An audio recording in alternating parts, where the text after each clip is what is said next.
You're listening to Choose Views with Richard Chu on WCPT 820, Chicago's Progressive Talk. Hey guys, welcome back to Choose Views. 773-763-9278. Gotten some great text messages. Let me just do a couple quick house cleaning items. We've got potentially two other guests that will be with us this morning, and we may just kind of merge them together to kind of eliminate some of the issues. Thanks to Nathan for being with us, and whatever was happening from a technological standpoint, we will have him back on because I want to have his comment, his experience and observation in the education field and the work that he's doing out in New England is important, and so we'll definitely have him back, hopefully sooner than later. Now, it's possible that we'll have Greg. Are you there? Yes, Greg is here. Hey, good morning. Hey, Greg, listen, it's been a wonky, wacky morning with technology. So we may, hopefully your signal won't be in and out, but we'll do our best to kind of plow ourselves through it. And we may be joined by another person that we were supposed to have on earlier, but we'll fit them in. Someone that you'll probably appreciate having as part of the call. He's a disaster survival expert in terms of how to deal with some of this crazy weather patterns that we're having. But hey guys, one of our lifelong, friends in the conversation, Greg Pallas, is with us this morning. And as you guys know, Greg has been on WCPT before and certainly been here on Choose Views before. And Greg hits it right on the screws, to use a golf terminology, when it comes to talking about voter suppression. And when we had Greg with us before, we talked about his latest production, Vigilante, which has just been phenomenal in the exposure of voter fraud and voter fraud and the people that are out there trying to hunt down this process. And Greg, talk a little bit about where you are in this conversation around Trump lost, voter suppression won in this most recent election. I've had a couple people that have sent me text messages already this morning anticipating you being on. So tell us what your numbers are showing. Tell us what the data is showing in this conversation. Okay, Richard. Can you hear me, Richard? I just want to make sure. You can hear you great. You sound fantastic. Okay, then get ready for this. Take out your pencils. Take out your calculators. No, you don't have to do that. Go to gregpallas.com, and you can read the article, Trump lost, vote suppression won. Here are the numbers. For those who don't know Greg Pallas, I'm an investigative reporter for 25 years for The Guardian, BBC Television, and Rolling Stone. I've been on the vote suppression beat. And vote suppression, by the way, is a very fancy term for shafting black people out of their vote. And before I was an investigative reporter, I was a forensic economist. In fact, I believe it or not, I studied under Milton Friedman at the University of Chicago. And that's where I got my degree. And I taught statistics at Indiana U in Gary. And so and then I became an expert for the Justice Department on these issues. I'm a numbers guy. Here are the numbers. That's what you want, Richard. You won't like to hear this, but here's the truth. With a very careful calculations, that's why it took me a couple of months. Vote suppression stole 3,565,000 votes, 3.5 million votes from Kamala Harris's total. And that would have won her also, by the way, looking into the numbers, Wisconsin, Michigan, Pennsylvania, Georgia. If not for shafting people of color out of their vote, and I'll go through some of the numbers, how that happens, Kamala Harris would have won this thing with 286 electoral votes.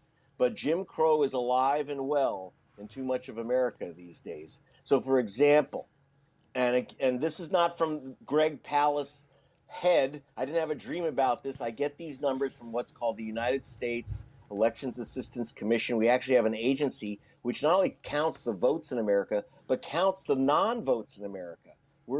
Here's America's nasty little secret, Richard. We don't count all the votes. We don't let everyone vote, in particular voters of color. So here's some of the numbers. This is the federal government official figures hidden in plain sight. The last election before the 2024 election, 4,776,000 1,706 voters, to be exact. So almost 5 million voters were purged from the voter rolls without evidence. Now, when I say purged, that means that Richard Chu's name has been taken off the voter rolls in Chicago. Now, if it were anyone's vote, it wouldn't matter if it were random. It's not. I went through, and if it were legit, hey, people who are illegal voters shouldn't be on the voter rolls, Richard. But for the ACLU of Georgia and Black Voters Matter Fund, I don't know if the great Latasha Brown, I did a technical legal report, and also this is for the Reverend Jesse Jackson Rainbow Push, the technical report on Georgia, and we found 198,000 names of people who were told that they couldn't vote because they had moved from Georgia or Atlanta. And in fact, every single one of those 198,000 people were legal voters, overwhelmingly African American. There was also some young voters, in other words, voters of color, their color being blue. And we're not guessing. I used the experts from Amazon and Microsoft to work with me and went through name by name by name. And it's not just names, Richard. I was at the polling station in Atlanta when, if you watch my film, which you can get at gregpalast.com, by the way, for gratis, you will see a young woman in tears because her grandmother, 92 years old, and I have her on camera, her name is Christine Jordan, voting at the same station in Atlanta for 50 years. And in the last election, they simply threw her out. This 98-year-old woman says she didn't live there anymore. I went to her house, and I know that she still lives there because it was down the street, and there on the wall was a picture of her cousin having dinner with her 50 years earlier, Martin Luther King. This is Martin Luther King's cousin. They knocked her off.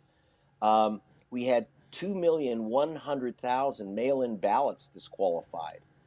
People, according to NPR, of all places, 1 in 7 mail-in ballots are thrown in the garbage. It's very easy to reject a mail-in ballot. Now, whose mail-in ballots? The state of Washington, Richard, did a study and found that if you are black, you're 400% more likely to have your mail-in ballot rejected. And that's in the state of Washington, which has the least vote suppression of any of the 50 states. Can you imagine what it is in Georgia? So it's 4-1 black to white disqualifications of mail-in ballots. Some people have said this is one of those things. Some people have said to me, Greg, and again, this is data versus people's just opinion. How do they know that a mail-in ballot, Richard, is a black voter? Oh, it's very easy. First of all, in a lot of states like Georgia, it says BLA next to your name in the registration. They're not guessing. They also know if you're Democrat. So it's after it's received versus prior to. Before, I did that as a I know the answer question, but I wanted you to give the answer. Say that again, Greg. Yes. So in a lot of states, like in the South, especially in Georgia, Florida, and Mississippi, Alabama, it says BLA next to your name if you're black. Now, the other, thing is that they know for your zip code. Everyone kind of votes like their neighbors. They know when it's an African-American neighborhood. In fact, for example, and they work by statistics. In fact, my number 3,565,000 takes in the fact that they do capture Trump voters in there. They do capture Republicans. They do capture people who wouldn't vote. And there's a few people in there who actually have moved, et cetera. But I took all those people out, like the dead, the people who actually moved, the Trump voters, etc. But I actually mapped with the Washington Post, by the way. I did a map of the purge for Black Voters Matter in Wisconsin.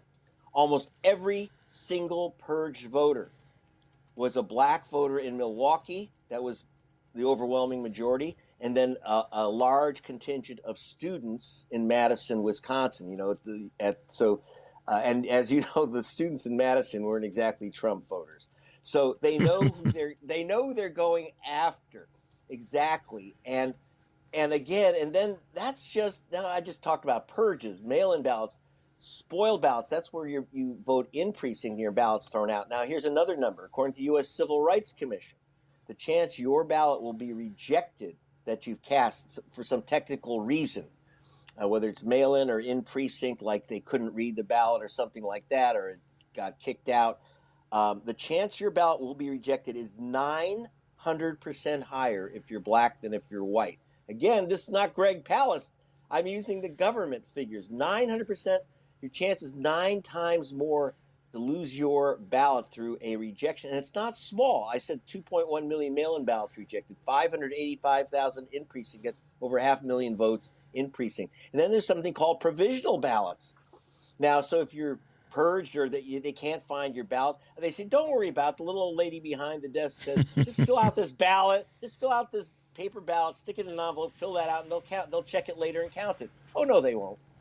I call them placebo ballots because according to the federal government, once again, this is not me, it's federal government, I'm using their stats, 42% of all provisional ballots are rejected. In places like Georgia, you have to go into your county voting office and show them new ID to get your ballot. Now, if it were random, who cares? But it's not random. If you're black, Hispanic, or Latino, the chance you will be handed a provisional ballot is 300% higher than if you're white. Again, these are government stats. Now, what happened in this election? And then there's one other horrible thing, that brand new Jim Crow tactic that was the ultimate thing that bent this election. These are vigilante challenges. Now, for the first time since 1946, when the Ku Klux Klan used this method, the Trump campaign picked up the Ku Klux Klan plan of 1946, in which individuals challenge another voter's right to have their ballot counted. Now, and what does this mean? It says that in about at least 20 states still have Jim Crow laws on their books, which say that Greg Palast can challenge Richard Chew and say, don't count Richard's ballot, don't send him a ballot, because Richard doesn't live in Chicago. Now, who is Greg Palast to say Richard doesn't live in Chicago, doesn't live in Illinois? I'm just some political hack. We had, are you ready for this? The group True the Vote signed up 40,000 volunteers to challenge voters. And this old Ku Klux Klan thing of an individual challenging a voter, and it works in 20 states. And how many? Hey, Greg. So this is the question that pops into my mind, and I wrote this down. How many of those states, of those 20, did that apply? Or I'm sorry, how many of those were the quote unquote battleground / swing states where that happened? What's the overlay of that? Pennsylvania and Georgia were absolutely spun by this mass challenge. It's one of the big vigilante challengers. Now, let me give you some numbers here. It's pretty horrible. The group True the Vote, the main Trump front group, which is mounting the challenges, by the beginning of August, it challenged 317,886 people. That's a third of a million people. Their goal, announced goal, that's what they themselves admitted. Then they when I caught that number, they took it off their website. But their goal was 2 million. In fact, you'll see my producer, Martin Sheen, at the beginning of the film Vigilantes, Inc. He explains that they are on their way to challenging 2 million. Cleta Mitchell, who's Trump's lawyer, mounted challenges in Philadelphia. Who lives there? And her group called Eagle AI was challenging tens of thousands of people with a goal of 250,000 challenges. Now, what does this mean?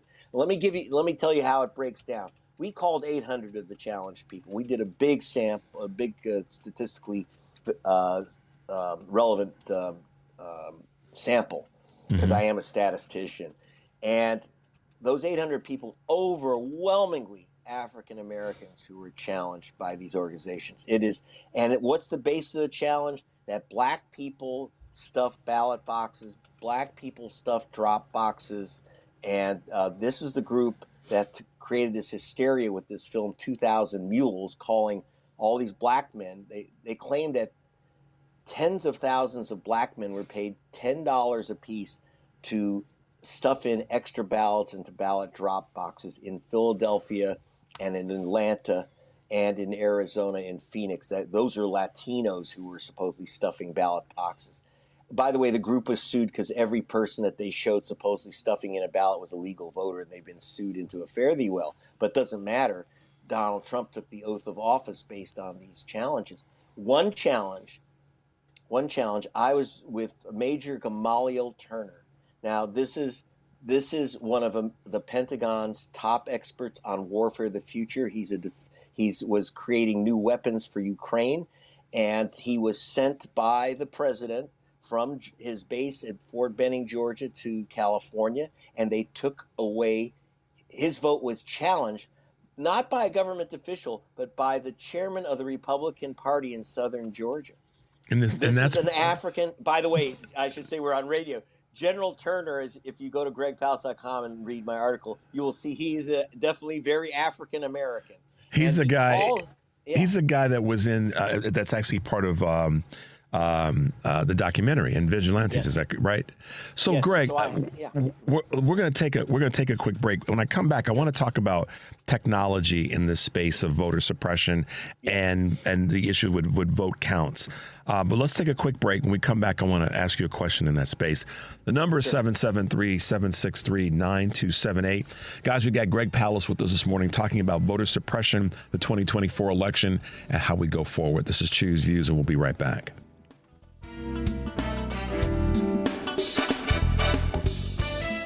You're listening to Choose Views with Richard Chu on WCPT 820, Chicago's Progressive Talk. Hey, guys, welcome back to Choose Views, 773-763-9278. This is Richard Chu. I've got Greg Palast with us today talking about voter suppression in one breath, but also the bigger conversation around how we go forward and what we do to make this right. Greg, I have a question regarding technology, and I keep coming back to this thing that took place during the campaign where Trump said during some speech or some campaign event, you're never going to have to vote again. You don't have to vote. We're going to, take care of it, whatever the wording exactly was. And then the other thing that most recently came out where he was applauding or praising Elon, knowing the numbers and knowing, the votes and this, that, and the other. And then, of course, that election night thing that 4 hours before the election, Musk knew the outcome in certain states. Okay. That's a lot of stuff I just threw at you, but I know that you pay attention to it because it's one of your areas of knowledge, deep knowledge.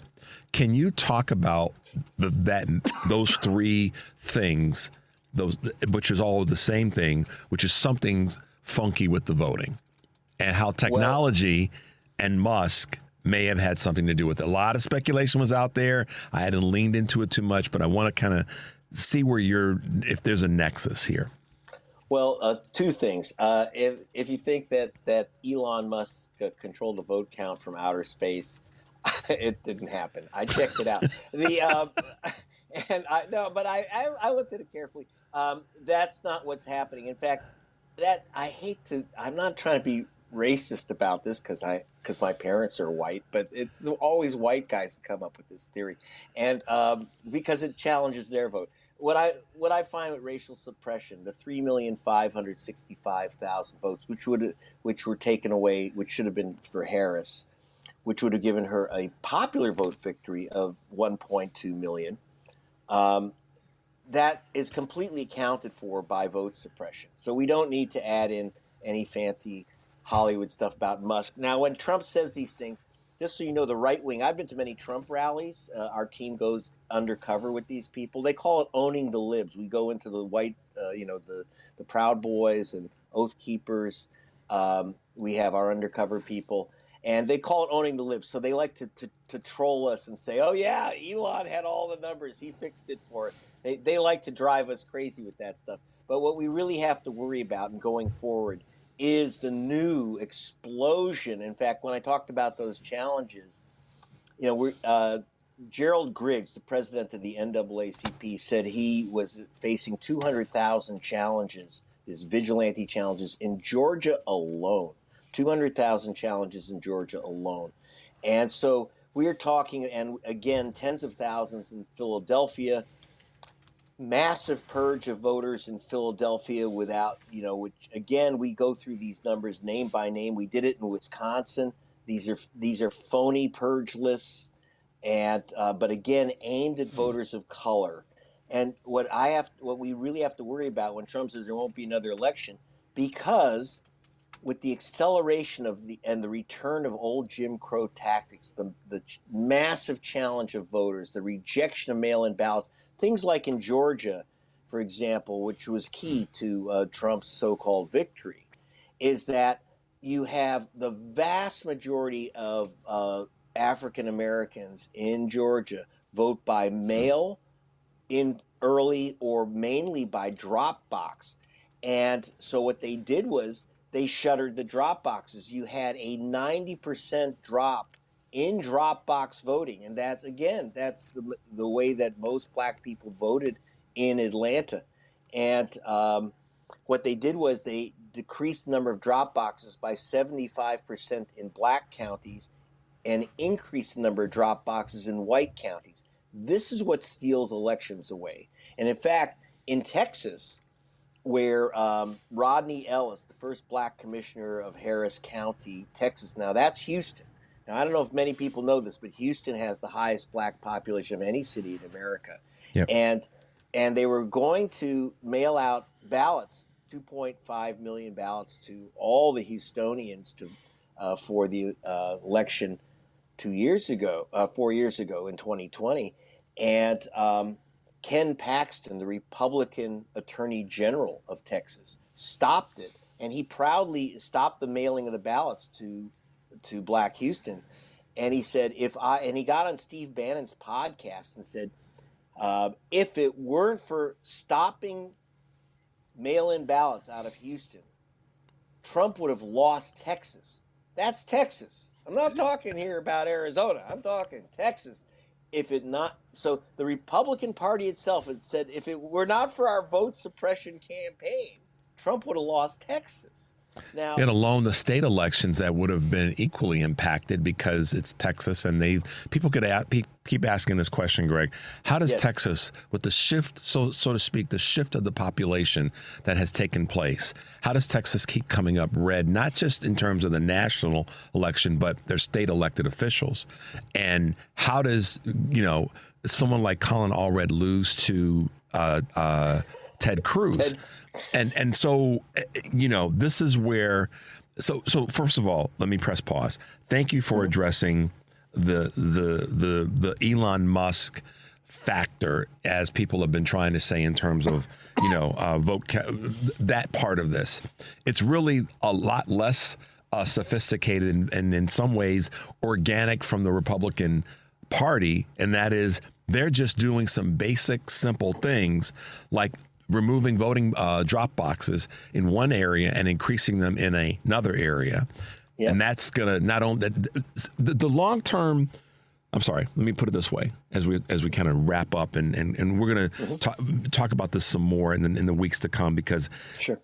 The long term and short term impact of voter suppression is when people say my vote doesn't count. In some cases, it's not counting or being counted. But it's also the mental, psychological part of saying and seeing all the people work so doggone hard during the run up to an election, and then asking themselves, well, gosh, we did all this work and to no outcome to our benefit. There's a psychological part of voter suppression that takes place when votes don't get count. Talk about that for a second.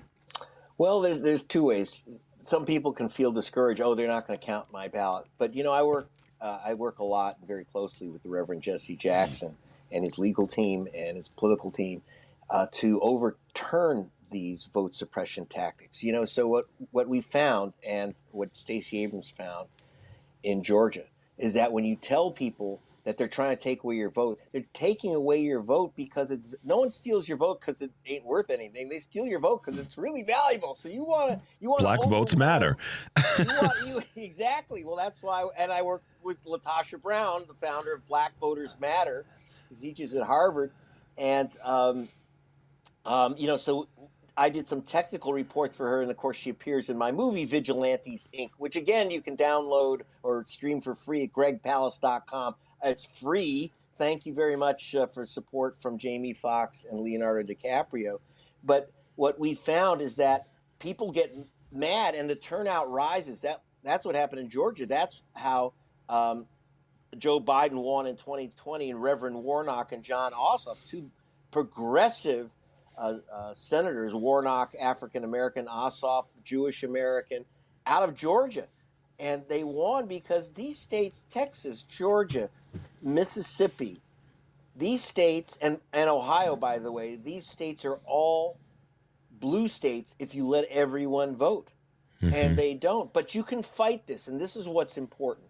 So, for example, with Reverend Jackson, we launched a campaign against a horrendous vote suppression trick called interstate cross-check. That knocked out almost 1 million people in 2016. It's one of the main reasons Hillary Clinton supposedly lost. And so we ran this campaign and succeeded in getting this horrific Jim Crow program shut down. What they would do is they would say, Jack Johnson voted and Jose Hernandez voted in Atlanta, and there's also Jose Hernandez who voted in Houston and a Jack Johnson who voted in Houston. So obviously it's the same voter voting twice. Well, I'm sorry, Jose Hernandez is maybe is a common name, maybe not for Republican, but this is the game that they were playing, and we got that system shut down. So you can overcome this. You can't win with 50% of the vote anymore. You got to win. The suppression factor is at least 2.3%. It may not sound like a lot, but that comes out to 3.5 million votes nationwide and a lot of electoral votes. So we can beat the steal. We can suppress the suppressors and overcome them. Martin Luther King didn't say, we might overcome. We shall overcome. He says we shall overcome, because look, this march to the voting booth is not going to end. It's getting worse. And under Trump, I got to tell you, it's going to get worse. They're going to start passing national laws, increasing this vigilante vote challenge business. Well, just in California, and just in California, and when we have you back, which will be sooner than later, because I want to talk some more. We have to continue to talk about this, so we'll get this rescheduled to have you back again soon. Sure. And real quickly as we wrap up, to your point about voting and what the federal the Trump administration is going to try to do. Many people don't know this, but in California, they're trying to hold funding for emergency funding by making California acquiesce and say you're going to change your voting guidelines with regard to voter ID. And that is a form of voters. That's a scare tactic as well as voter suppression, right? Well, I gotta tell you that it's personal. My office burnt down. I'm here in Chicago, by the way, now from California. So my office is ashes, and we cannot get relief. We cannot get relief until we change our voting laws to require, this photo ID business. And here, they haven't found one illegal voter in California. Just find me one, guys. Yeah, but exactly. Anyway, so I'll see you at gregpalast.com. But this is horrific what's coming our way. But we shall overcome. It will swing back. Greg, we'll have you back on sooner than later. I'll reach out to you in the next few days, and we'll get this going again. Thanks for being with us this morning. Good to hear your voice. Stay safe, Greg.